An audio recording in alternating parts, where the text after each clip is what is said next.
매일 성경과 함께하는 오늘의 큐티 시간입니다.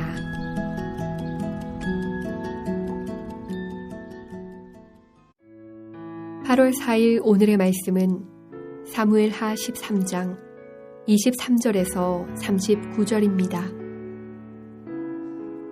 만 2년 후에 에브라임 곁 바알 하솔에서 압살롬이 양털을 깎는 일이 있음에 압살롬이 왕의 모든 아들을 청하고 압살롬이 왕께 나아가 말하되 이제 종에게 양털 깎는 일이 있사오니 청하건대 왕은 신하들을 데리시고 당신의 종과 함께 가사이다 하니 왕이 압살롬에게 이르되 아니라 내 아들아 이제 우리가 다 갈 것 없다 내게 누를 끼칠까 하노라 하니라. 압살롬이 그에게 간청하였으나 그가 가지 아니하고 그에게 복을 비는지라. 압살롬이 이르되 그렇게 하지 아니하시려거든 청하건대 내 형 암논이 우리와 함께 가게 하옵소서. 왕이 그에게 이르되 그가 너와 함께 갈 것이 무엇이냐 하되 압살롬이 간청하매 왕이 암논과 왕의 모든 아들을 그와 함께 그에게 보내니라. 압살롬이 이미 그의 종들에게 명령하여 이르기를 너희는 이제 암논의 마음이 술로 즐거워할 때를 자세히 보다가 내가 너희에게 암논을 치라 하거든 그를 죽이라. 두려워하지 말라. 내가 너희에게 명령한 것이 아니냐. 너희는 담대히 용기를 내라 한지라.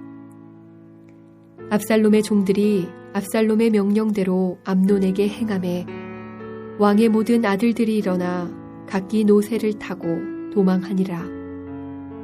그들이 길에 있을 때에 압살롬이 왕의 모든 아들들을 죽이고 하나도 남기지 아니하였다는 소문이 다윗에게 이르매 왕이 곧 일어나서 자기의 옷을 찢고 땅에 두러눕고 그의 신하들도 다 옷을 찢고 모셔 선지라.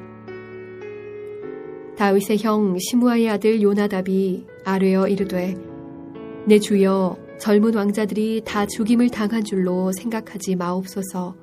오직 암논만 죽었으리이다. 그가 압살롬의 누이 다말을 욕되게 한 날부터 압살롬이 결심한 것이니이다. 그러하온즉 내 주 왕이여 왕자들이 다 죽은 줄로 생각하여 상심하지 마옵소서. 오직 암논만 죽었으리이다 하니라. 이에 압살롬은 도망하니라. 파수하는 청년이 눈을 들어보니 부하라 뒷산 언덕길로 여러 사람이 오는도다. 요나답이 왕께 아뢰되 보소서 왕자들이 오나이다. 당신의 종이 말한 대로 되었나이다 하고 말을 마치자 왕자들이 이르되 소리를 높여 통곡하니 왕과 그의 모든 신하들도 심히 통곡하니라. 압살롬은 도망하여 그술왕 암미훌의 아들 달메에게로 갔고 다윗은 날마다 그의 아들로 말미암아 슬퍼하니라. 압살롬이 도망하여 그술로 가서 거기에 산지 3년이라. 다윗 왕의 마음이 압살롬을 향하여 간절하니 암논은 이미 죽었으므로 왕이 위로를 받았음이더라.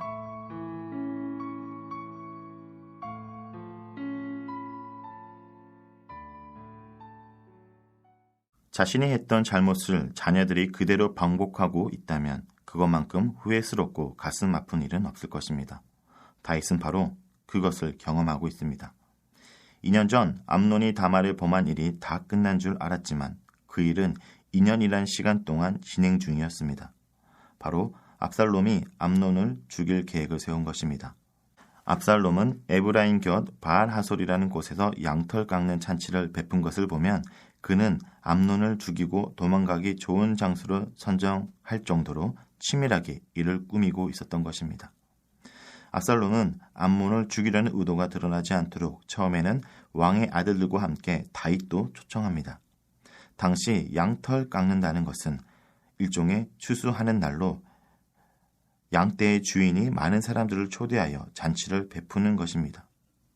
그러나 다윗은 자신이 가면 아들 압살롬에게 부담이 될까봐 거절합니다.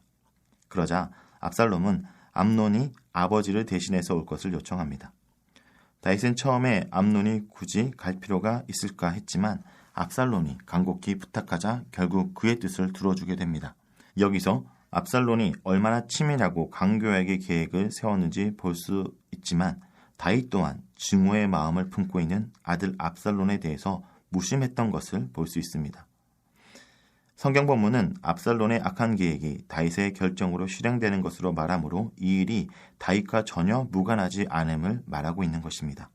암논의 계획을 알아채지 못하고 다말이 암논의 집에서 가도록 허락한 것처럼 다윗은 압살롬의 계획을 알아채지 못하고 암논을 압살롬의 복수의 칼 아래로 가도록 허락한 것입니다. 자녀들이 짓는 죄에 대해서 부모는 절대 책임이 적지 않습니다.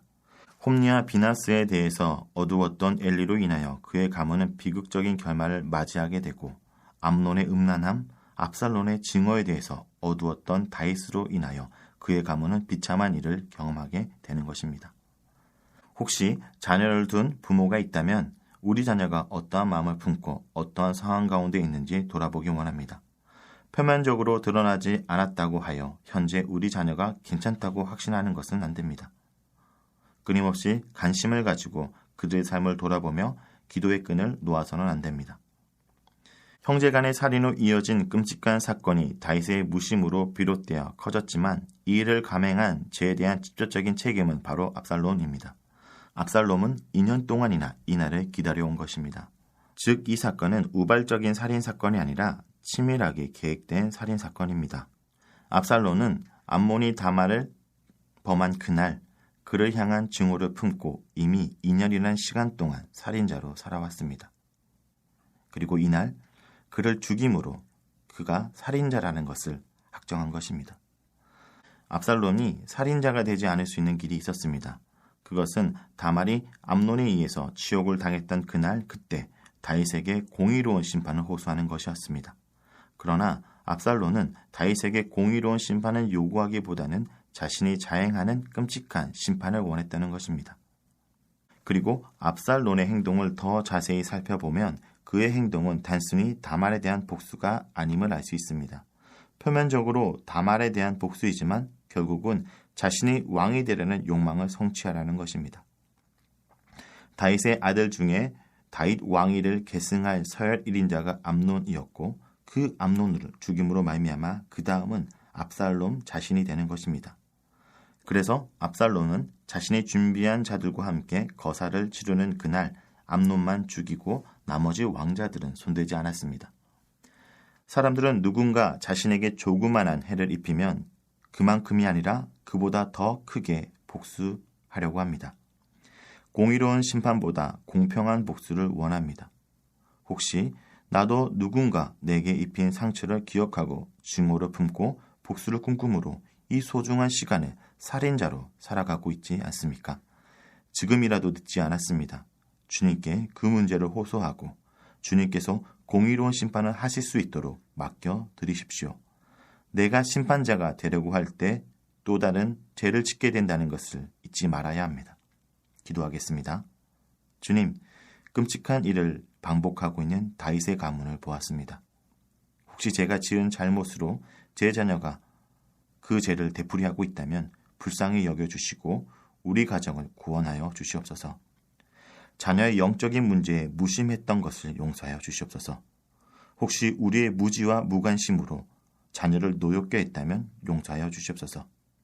특별히 성도들 가운데 누군가를 미워하고 복수할 것을 계획하는 자가 있다면 그 문제를 자신이 해결하려고 하는 것이 아니라 주님께 맡겨드리도록 하여 주시옵소서. 주님, 저희가 이 땅에서 심판자가 아니라 심판자이신 주님을 의지하는 자로 살아가도록 하여 주시옵소서. 예수님의 이름으로 기도드립니다.